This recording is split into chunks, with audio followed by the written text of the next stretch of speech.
Buster drama The Tourist on BBC One, and in the new year he's back on the big screen in Belfast, written and directed by Kenneth Branagh. I'm delighted to say our guest this morning on Breakfast is Jamie Dornan. Good morning to you. Good morning, Nikki. How are you? I'm really well, thank you. Very well indeed. How are you? Did you have a good Christmas? I had a brilliant Christmas, yeah. We were had the whole family over in Ireland and just got back late last night. So, yeah, we had a great time. Oh, and I believe, looking at your Instagram account, you went into the sea on Christmas Day. Was that over there? I did, yeah. We went there. It's pretty pretty cold, I got to say. Yeah, we went in. We were pretty good about it. My wife's a big sort of cold water swimmer, so now and again she convinces me to do it too. So we went in Christmas Eve, Christmas Day, Boxing Day. So, yeah, it was good fun. Cold water swimming and freshwater swimming has completely taken over, hasn't it? Yeah, it has. It's you know, I think the health benefits are pretty massive if you look into it. And you do, like, it's always an awful feeling going in, but then you feel amazing after. And actually, my wife, she hasn't done them for men yet, but my wife has a company called Wilding Wear, where they're these like fleece lined boiler suits that you put yourself into after, so that makes it a wee bit easier to get out. My friend's got one. It looks like, I mean, I know there's lots of different brands. It's like a walking duvet, isn't it? Yeah, it's kind of amazing, yeah. I'm going to be a spectator on that one, a spectator sport. Okay. Yeah. Now, before we talk about your new project, something came online this morning, actually, a piece saying that you've confessed that you've always wanted to do comedy. Is that really true? Yeah, I mean, I think early on in my career, I kind of wanted to do more of it, and then sort of, end up playing a couple of pretty dark characters, and then, you find yourself further away from that. But then I did one last year. I did one with Kirsten Wiig and Annie Mumolo, Barb and Star Go to Vista Del Mar, which is like an outrageous, very silly comedy. So I feel like it's up to my quota a wee bit. But yeah, I'd like to do more of it at some point, yeah. I was watching the trail for that last night. Certainly, like, you had tongue-in-cheek on the trail. Loved it. Well, let's talk about this brand new show, The Tourist. I managed to watch it yesterday. I was hooked. And I'm just going to put it out there. I was hoping that they were going to send me 2 or 3 episodes for me to watch, and they didn't. They only sent me the first one. I was barred from watching anything. But it is a proper thriller. Yeah, it is. If they sent you too many, you'd be up too late and you wouldn't have been able to get up for your breakfast show. So it's probably a good thing. It is. It is a good thriller. Like, it has all the brilliant sort of thriller aspects, but then also, Harry and Jack Williams, who created it, they play around with tone a lot, so there's a lot of sort of there's a lot of comedy in it, a lot of sort of dark, twisted comedy in it. So I think it's unexpected. I feel like just when you think you know what the crack is with this, it turns on its head and you go down a different path. So hopefully for the audience, that means they'll commit to it for 6 hours and get a lot out of it.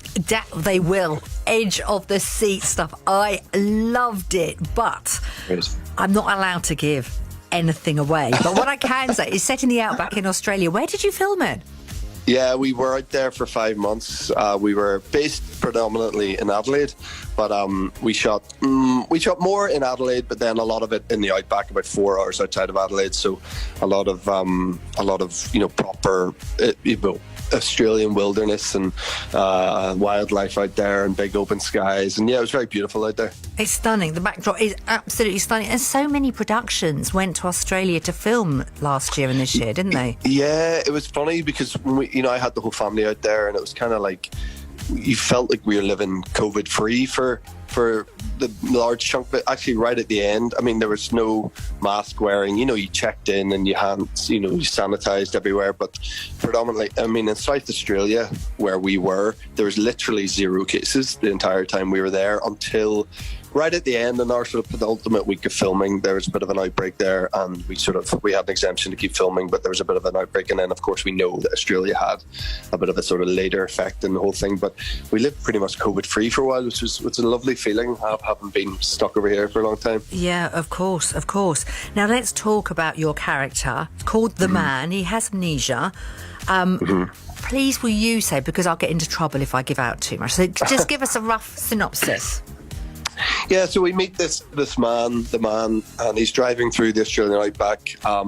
Seems pretty happy with himself. He's singing along in the car, and life looks pretty good, I guess. And then a massive truck comes and there's a big car chase, and the truck eventually runs him off the road. And wakes up in hospital and he's no memory of who he is, and then we basically spend 6 hours trying to piece together who this guy is, why this guy from sort of Northern Ireland is out in the middle of the Australian outback, and his reasons for being there, and why people are trying to harm him, and it sort of unravels in the most unexpected of ways. Do you know, I was going to ask you, is it difficult doing interviews to talk about it without giving away? But I think you've done a really good job there. Honestly, Nikki, for this one, it's crazy because there are so many plot twists in this, and with just a lot of very sort of awkward moments between Shalom Brooke Franklin, Danielle MacDonald and I, the three sort of main cast, and it just trying to looking over at each other going like, can we say this? Like, are we allowed to say this? I mean, because you just can't with this show. Like, there's so much, you just have to watch it or you give too much away. No, well, when I sit in for Zoe, obviously you get guidance of what you can and you can't ask, and all I got was, please don't ask about this, please don't give this away, you know, no one will thank you, do not give this away. So I was actually quite pleased that you came up with such a brilliant answer, then I didn't have to put my foot in it at all. Oh, good. Well, people, they don't have long to wait now anyway. It's New Year's Day, and then I think the rest are released straight after, so you can just dive in. Jamie, no one mentions your accent though. You don't know your name, but no one mentions your Northern Irish accent. No, I guess that's all sort of becomes a part of it. I think later on, you've only seen the first episode. Well, yes. I think there's talk about it at some stage. Oh, please tell me I haven't given anything away. I don't want to get into trouble. No, I definitely don't want to get into trouble. Now, I know our listeners are going to absolutely love it. And we have to play this from Kim Carnes, because the series opens, as you mentioned, with it playing on the car radio. We're going to take you back to the very first few minutes of the show. We're going to be chatting to you a little bit more straight after this. Until you come out, It is, I'm sort of sweating here. Not as much as me, because I've only just watched it. Let's just say The Tourist is coming to BBC One and iPlayer this Saturday. That's New Year's Day at 9 p.m. I've seen the first episode. What a watch. We're not giving anything else away. But also, is it right that while you were filming The Tourist, or during lockdown, we touched on that, you went to Australia with the family, but you also made Belfast during lockdown as well? Yeah, we were actually lucky enough. We were in fact, I think we were the first UK-based production to start shooting during the pandemic. I mean, this was us and Batman, I think, were off at the same time.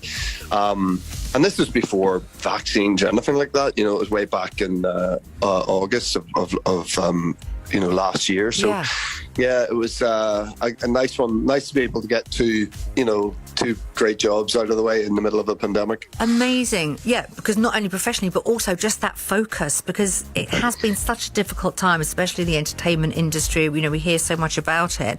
Let's talk about Belfast. What was it like working with Kenneth Branagh? Because he's written and directed the film.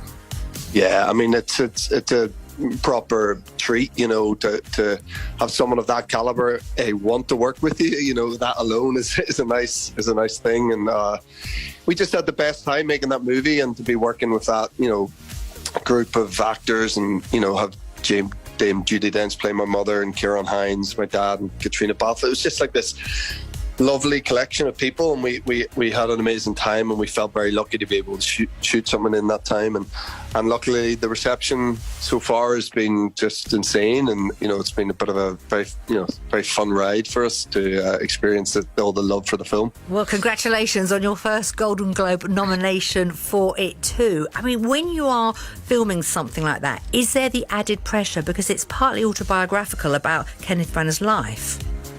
Yeah, you know, you think that would sort of ramp it up a bit, but actually Ken had this amazing way of making us all feel that we're the right people to be there, and that he wants us to imbue the characters with our own sense of who they were. You know, it's not just like, it was never, my dad wouldn't have done that, or he wouldn't have responded that way. He very much wanted us to colour the characters with what we thought we wanted to bring, which is a lovely thing, considering you're playing people so close to his heart. You know, we're literally playing his parents, his grandparents, himself, his brother, you know, the closest people in his life. And he gave us all this sense of, you know, freedom to do what we wanted with them. So it was a lovely feeling, actually. And this is all set in like 1969 or so, isn't it?